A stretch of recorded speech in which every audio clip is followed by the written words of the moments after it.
Chapter 30. When Rachel saw that she was not bearing Jacob any children, she became jealous of her sister. So she said to Jacob, "Give me children, or I'll die." Jacob became angry with her and said, "Am I in the place of God, who has kept you from having children?" Then she said, "Here is Bilhah, my servant. Sleep with her so that she can bear children for me, and I too can build a family through her." So she gave him her servant Bilhah as a wife. Jacob slept with her, and she became pregnant and bore him a son. Then Rachel said, "God has vindicated me.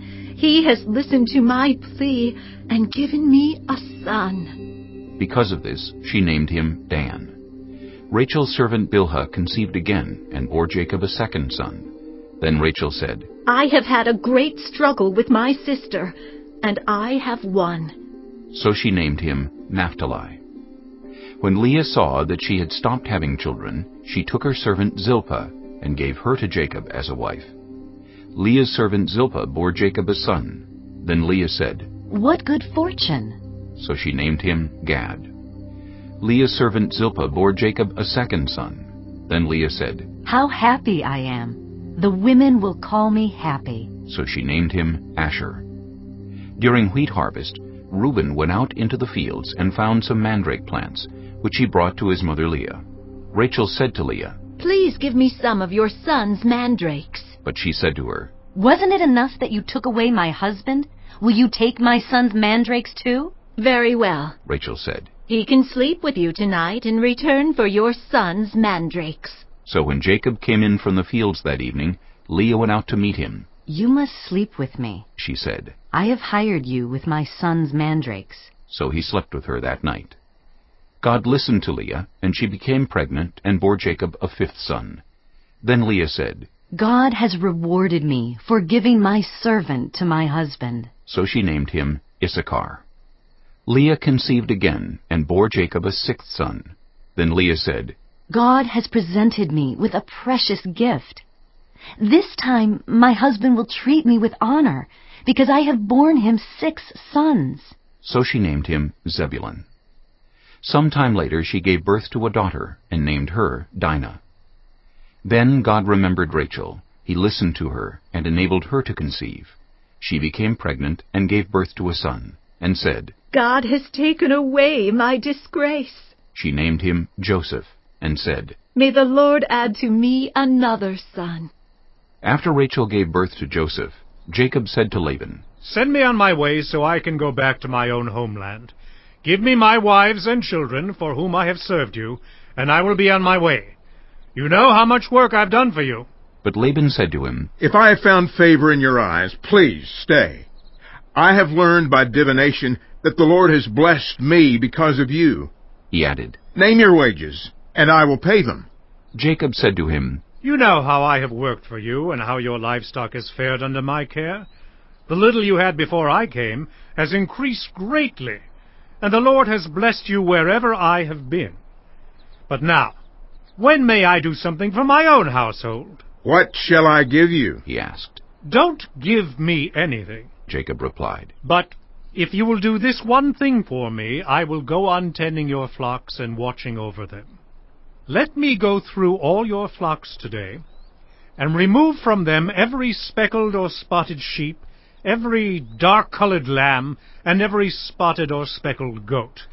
They will be my wages. And my honesty will testify for me in the future, whenever you check on the wages you have paid me. Any goat in my possession that is not speckled or spotted, or any lamb that is not dark-colored, will be considered stolen."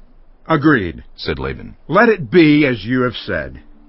That same day he removed all the male goats that were streaked or spotted, and all the speckled or spotted female goats, all that had white on them, and all the dark-colored lambs, and he placed them in the care of his sons. Then he put a 3-day journey between himself and Jacob, while Jacob continued to tend the rest of Laban's flocks. Jacob, however, took fresh-cut branches from poplar, almond, and plane trees, and made white stripes on them by peeling the bark and exposing the white inner wood of the branches. Then he placed the peeled branches in all the watering troughs, so that they would be directly in front of the flocks when they came to drink. When the flocks were in heat and came to drink, they mated in front of the branches, and they bore young that were streaked or speckled or spotted. Jacob set apart the young of the flock by themselves, but made the rest face the streaked and dark-colored animals that belonged to Laban. Thus he made separate flocks for himself, and did not put them with Laban's animals. Whenever the stronger females were in heat, Jacob would place the branches in the troughs in front of the animals, so they would mate near the branches. But if the animals were weak, he would not place them there. So the weak animals went to Laban, and the strong ones to Jacob. In this way the man grew exceedingly prosperous, and came to own large flocks, and female and male servants, and camels and donkeys. Chapter 31. Jacob heard that Laban's sons were saying, Jacob has taken everything our father owned, and has gained all this wealth from what belonged to our father. And Jacob noticed that Laban's attitude toward him was not what it had been. Then the Lord said to Jacob, Go back to the land of your fathers, and to your relatives, and I will be with you. So Jacob sent word to Rachel and Leah to come out to the fields where his flocks were. He said to them, I see that your father's attitude toward me is not what it was before, but the God of my father has been with me. You know that I've worked for your father with all my strength, yet your father has cheated me by changing my wages 10 times. However, God has not allowed him to harm me. If he said, the speckled ones will be your wages, then all the flocks gave birth to speckled young. And if he said, the streaked ones will be your wages, then all the flocks bore streaked young. So God has taken away your father's livestock and has given them to me. In breeding season I once had a dream in which I looked up and saw that the male goats mating with the flock were streaked, speckled, or spotted. The angel of God said to me in the dream, Jacob. I answered, Here I am. And he said, Look up and see that all the male goats mating with the flock are streaked, speckled, or spotted. For I have seen all that Laban has been doing to you. I am the God of Bethel, where you anointed a pillar and where you made a vow to me. Now leave this land at once and go back to your native land. Then Rachel and Leah replied, Do we still have any share in the inheritance of our father's estate? Does he not regard us as foreigners? Not only has he sold us, but he has used up what was paid for us. Surely all the wealth that God took away from our father belongs to us and our children. So do whatever God has told you. Then Jacob put his children and his wives on camels, and he drove all his livestock ahead of him, along with all the goods he had accumulated in Paddan Aram, to go to his father Isaac in the land of Canaan. When Laban had gone to shear his sheep, Rachel stole her father's household gods. Moreover, Jacob deceived Laban the Aramean by not telling him he was running away. So he fled with all he had, crossed the Euphrates River, and headed for the hill country of Gilead. On the third day, Laban was told that Jacob had fled. Taking his relatives with him, he pursued Jacob for 7 days, and caught up with him in the hill country of Gilead. Then God came to Laban the Aramean in a dream at night, and said to him, Be careful not to say anything to Jacob, either good or bad. Jacob had pitched his tent in the hill country of Gilead when Laban overtook him, and Laban and his relatives camped there too. Then Laban said to Jacob, What have you done? You've deceived me, and you've carried off my daughters like captives in war. Why did you run off secretly and deceive me? Why didn't you tell me, so I could send you away with joy and singing to the music of timbrels and harps? You didn't even let me kiss my grandchildren and my daughters goodbye. You have done a foolish thing. I have the power to harm you, but last night the God of your father said to me, Be careful not to say anything to Jacob, either good or bad. Now you have gone off because you long to return to your father's household. But why did you steal my gods? Jacob answered Laban, I was afraid because I thought you would take your daughters away from me by force. But if you find anyone who has your gods, that person shall not live in the presence of our relatives. See for yourself whether there is anything of yours here with me, and if so, take it. Now Jacob did not know that Rachel had stolen the gods.